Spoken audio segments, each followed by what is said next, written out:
Very good morning.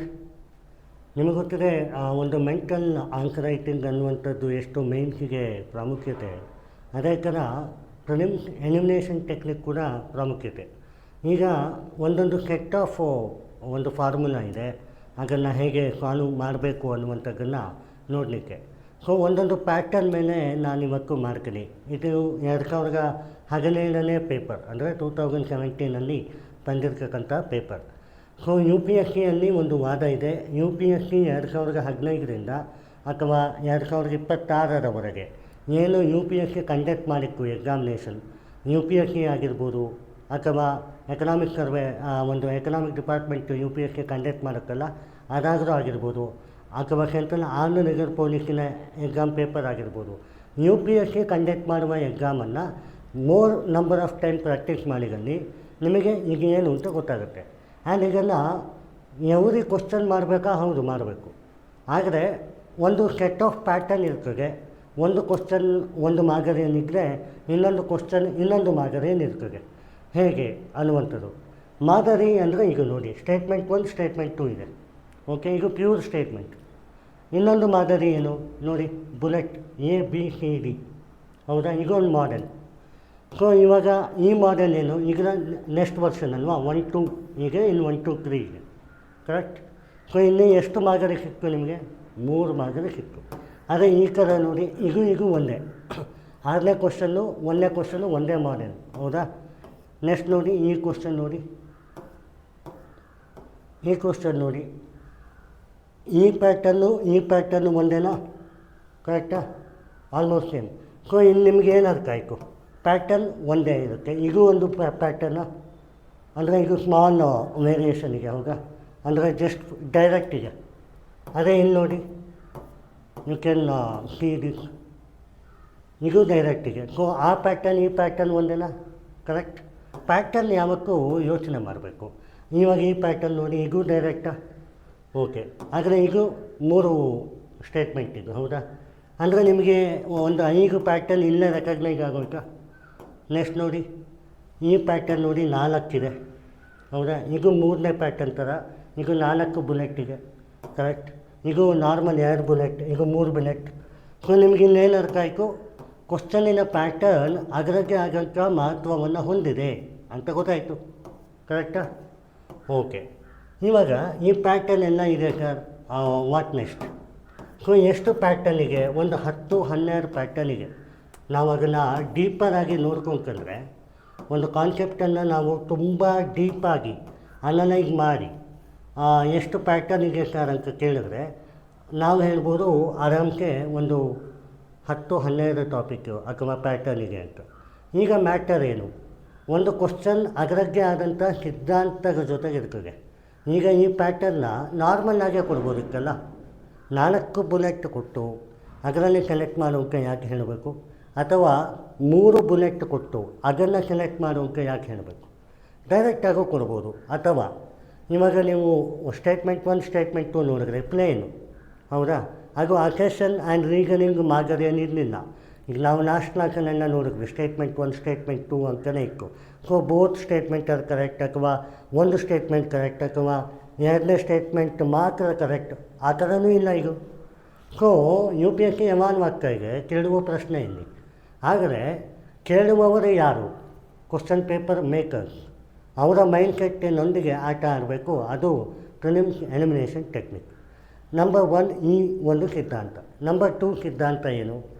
ನಾವು ಯಾವುದೇ ಕ್ವಶನನ್ನು ನೋಡುವಾಗ ಆ ಕ್ವಶನ್ ನಮಗೆ ಗೊತ್ತಿದೆ ಅನ್ನುವ ಭಾವ ನಮಗೆ ಬರಬೇಕು. ಆವಾಗ ಮಾತ್ರ ವಿ ಕ್ಯಾನ್ ಸ್ಕ್ರಟನಿ ಓವರ್ ಇಟ್. ಯಾಕೆ ಈ ಮಾತನ್ನು ಹೇಳ್ತೀನಿ? ಇವಾಗ ನೋಡಿ, ಈಗ 11th ಕ್ವಶನ್, ಓಕೆ. ಸಪೋಸ್ ಈಗ ಈ 11th ಕ್ವಶನ್ ಏನರ ಬಗ್ಗೆ ಮಾತಾಡ್ತಾನೆ ನೋಡಿ, ಯಾವುದ್ರ ಬಗ್ಗೆ ಮಾತಾಡ್ತಾನೆ? ಮಾನಿಟ್ರಿ ಪಾಲಿಸಿ ಬಗ್ಗೆ ಮಾತಾಡ್ತಾನೆ, ಎಕನಾಮಿಕ್ಸಲ್ಲಿಗೆ. ಸಪೋಸ್ ಇವಾಗ ನಾನು ಯಾವಾಗೂ ಕ್ಲಾಸಲ್ಲಿ ಒಂದು ಮಾತು ಹೇಳ್ತೀನಿ, if you know the concept or if you don't know the concept you have to solve minimum 20 question ಇದೆ. ಯಾಕೆ ಈ ಮಾತನ್ನು ಹೇಳ್ತೀನಿ?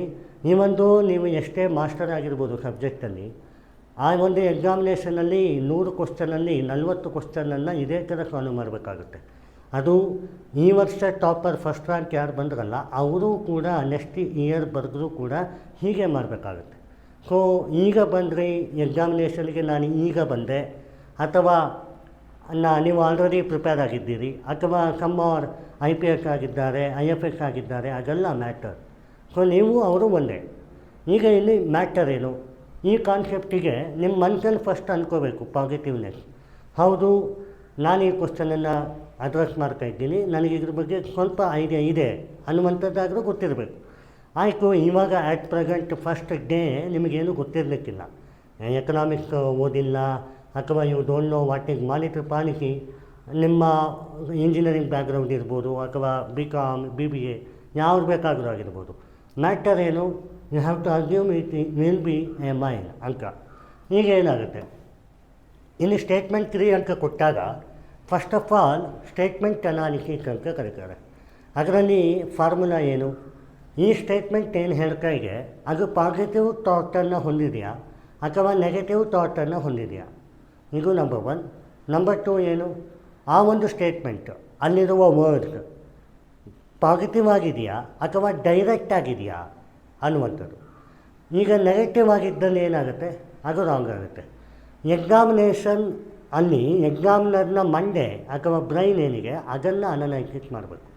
ಸೊ ಈ 3 ಪ್ಯಾಟರ್ನಲ್ಲಿ ಈ ಥರ ಕೊಟ್ಟಾಗ ಎಕ್ಸಾಮ್ನರ್ ಎಲ್ಲೋ ಒಂದು ಕಡೆ ತಪ್ಪು ಮಾಡಲೇಬೇಕಲ್ಲ, ಯಾಕೆಂದರೆ ಅದು ಎಲಿಮಿನೇಷನ್ ಟೆಕ್ನಿಕಲ್ಲಿ ಪ್ರೂವ್ ಆಗಬೇಕು ಆ್ಯಂಡ್ ರಾಂಗ್ ಆಗಲೇಬೇಕು, ಆವಾಗಲೇ ಆನ್ಸರ್ ಫೈಂಡ್ ಔಟ್ ಮಾಡೋದು.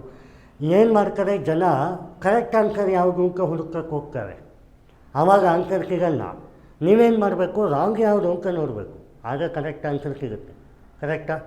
ಸೊ ಇವಾಗ ಏನು ಮಾಡಬೇಕು, ಎಕ್ಸಾಮ್ನರ್ ಯಾವತ್ತೂ ಒಂದೇ ಫಾರ್ಮುಲಾದಲ್ಲಿ ಇರ್ತಾನೆ, ಒಂದು ಸ್ಟೂಡೆಂಟ್ ಮೇಲ್ಗಡೆಯಿಂದ ಕೆಳಗಡೆ ಮಾಡ್ತಾನೆ, ಓದ್ತಾನೆ ಅಂತ.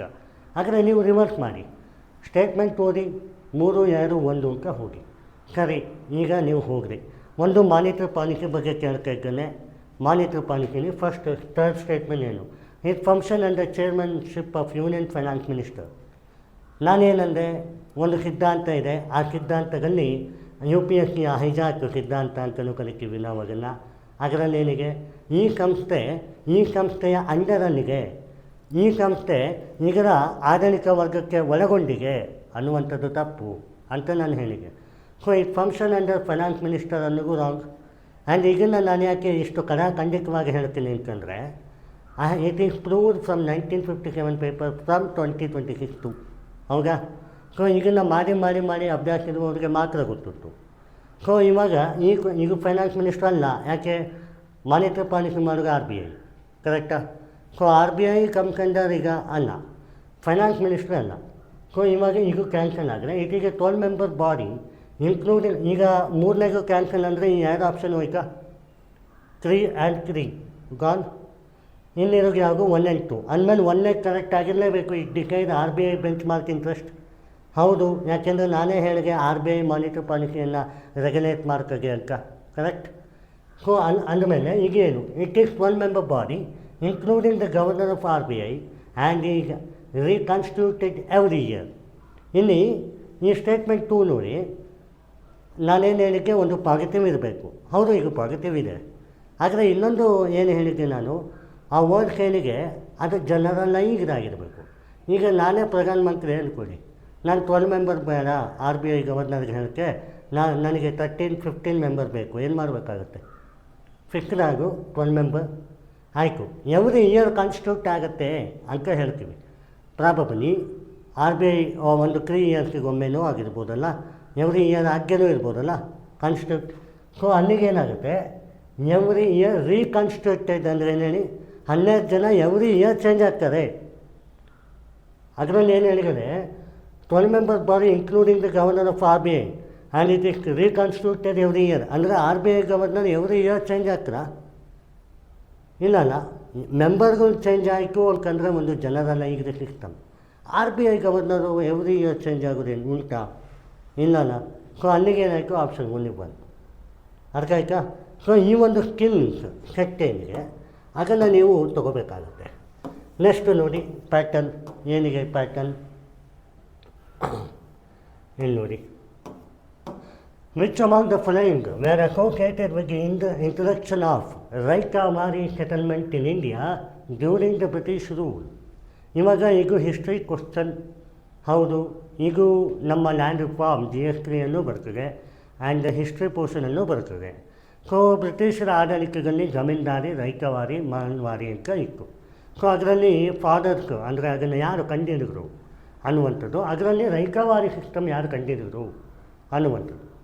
ಸೊ ಇಲ್ಲಿ 3 ಆಪ್ಷನ್ನಿಗೆ Lord Cornwallis, Alexander Read, Thomas Munro. ಹೌದಾ? ಸೊ ಇದರಲ್ಲಿ ಯಾವುದು ಕ್ವಶನ್ ಅಂತ ಬರ್ತದೆ. ಈಗ ರೈತವಾರಿ ಸಿಸ್ಟಮ್ನ ಆಲ್ 3 ಮೆಂಬರ್ಸ್ ಅಂತೂ ಕಂಡಿದ್ದಿಲ್ಲ. So 1 2 3 is gone. ಯಾಕೆಂದರೆ ರೈತವಾರಿ ಕಂಡಿದ್ದವರು ಬೇರೆ, ಮಾಲ್ವಾರಿ ಕಂಡಿದ್ದವರು ಬೇರೆ, ಜಮೀನ್ದಾರ್ ಕಂಡಿದ್ದವರು ಬೇರೆ. ಸೊ ಈಗೂ ಗಾನ್ ಆಯಿತು. ಇನ್ನು 2 and 3. ಹೌದಾ? ಈ 2 and 3 ಏನು? Alexander Read, Thomas Munro, lord Cornwallis ಯಾರು ಅನ್ನುವಂಥದ್ದು. ಸೊ ಇಲ್ಲಿ ಮ್ಯಾಟರ್ ಏನು? One lord Cornwallis, Alexander read. ನಿಮಗೆ ಕೋರ್ ಕಾನ್ಸೆಪ್ಟ್ ಗೊತ್ತಿತ್ತು ಅಂತಂದರೆ ಅಲೆಕ್ಸಾಂಡರ್ ರೀಡ್ ಕೂಡ ಹೌದು. ಸೊ ಯಾವ ಲಾರ್ಡ್ ಕಾರ್ನ್ವಾಲಿಸ ಈಗ ಅಂಕ ನೋಡಿದಾಗ ಆಪ್ಷನ್ 2 ಈಗಿನ ಆನ್ಸರ್ 1 and 2 ಕರೆಕ್ಟಾ? ಅಂದರೆ ಲಾರ್ಡ್ ಕಾರ್ನ್ವಾಲಿಸ್ ಮತ್ತು ಅಲೆಕ್ಸಾಂಡರ್ ರೀಡ್. ಸೊ ಈ ಥರ ನಿಮಗೆ ಇನ್ನೊಂದು ಪ್ಯಾಟರ್ನಿಗೆ ಈಗ ಸಪೋಸ್ ಎಕ್ಸಾಂಪಲ್ ನಂಬರ್ 3 ಈಗ ನೋಡಿ, ಸೇಮ್ ಪ್ಯಾಟರ್ನಲ್ಲಿ ಕ್ವಶನ್ ಇದೆ. ಏನಿಗೆ? In the context of the solving the pollution problems, what are the advantages of bioremediation technique? ಇವಾಗ ಏನಾಗುತ್ತೆ, ಒಂದು ಸೈನ್ಸ್ ಆ್ಯಂಡ್ ಟೆಕ್ನಾಲಜಿ ಅಂದಾಗ ಬಯೋ ರೆಮಿಡಿ ಏನೇ ಆದರೂ ಆಗಿರ್ಬೋದು, that is a technique that can be evolve. ಹೌದಾ? ಈ ಹಿಂದೆ ಒಂದಿತ್ತು, ಇವತ್ತು ಹೀಗಿದೆ, ನಾಳೆ ಇನ್ನೊಂದು ಆಗ್ಬೋದು. ಸೊ ಸೈನ್ಸ್ ಆ್ಯಂಡ್ ಟೆಕ್ನಾಲಜಿಗೆ ಆಳ ಅಗಲ ಇಲ್ಲ, it can B change. So ಅದರ ಅಡ್ವಾಂಟೇಜಸ್ ಕೇಳ್ಕೊಳ್ತಾನೆ. ನಾನು ಈ ಪೆನ್ನನ್ನು ಕೇವಲ ಬರೀಲಿಕ್ಕೆ ಯೂಸ್ ಮಾಡಿದ್ರೆ ಈ ಪೆನ್ ನಾನು ಈ ಪೆನ್ನನ್ನು ಜೋಬನ್ನು ಇಟ್ಕೋತೀನಿ ಫ್ಯಾಷನ್ ಥರ. ಈ ಪೆನ್ನನ್ನು ನಾನು ಎತ್ತಿ ಹೀಗೆ ಮಾಡ್ತೀನಿ, I will exchange the game. ಹೌದಾ? ಮ್ಯಾಟರ್ ಏನಾಯಿತು? ಪೆನ್ನೇ ನಾವು ಹೇಗೆ ಯೂಸ್ ಮಾಡ್ತೀವಿ ಅನ್ನೋದ್ರ ಮೇಲೆ ನಿಂತಿದೆ. ಸೈನ್ಸ್ ಆ್ಯಂಡ್ ಟೆಕ್ನಾಲಜಿ ನಾವು ಹೇಗೆ ಯೂಸ್ ಮಾಡ್ತೀವಿ ಅನ್ನೋದ್ರ ಮೇಲೆ ನಿಂತಿದೆ. ಕರೆಕ್ಟ್? ಈ ವಾದ ಕರೆಕ್ಟ್ ಆಗಿದ್ದರೆ ನೋಡಿ, ನಾವು ಕೆಳಗಡೆಯಿಂದ ಮೇಲೆ ಹೋಗಬೇಕು. So genetic engineering can be used to create microorganisms especially designed for bioremediation. ಏನು ಹೇಳ್ತಿದೆ?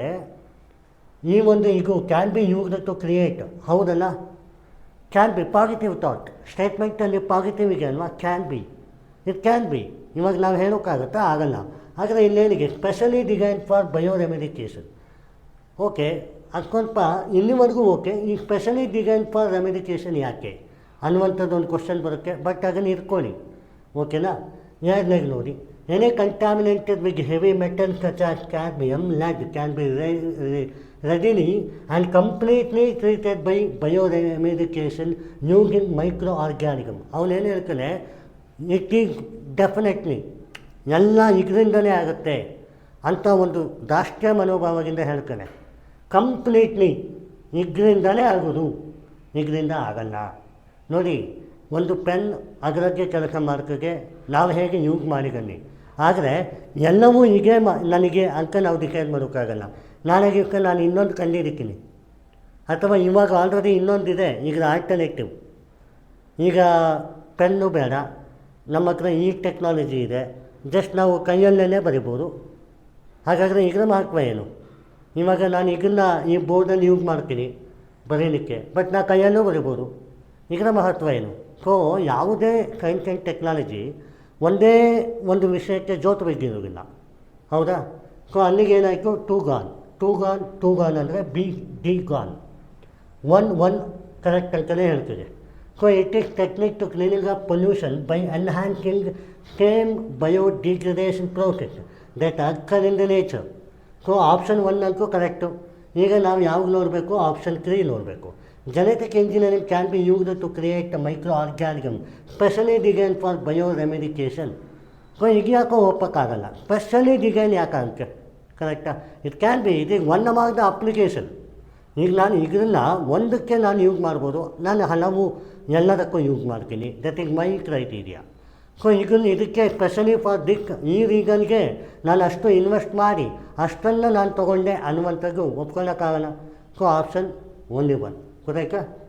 ಈಗ ನೋಡಿ ನೋಡಿ, local self government can be best explained as an exercise in.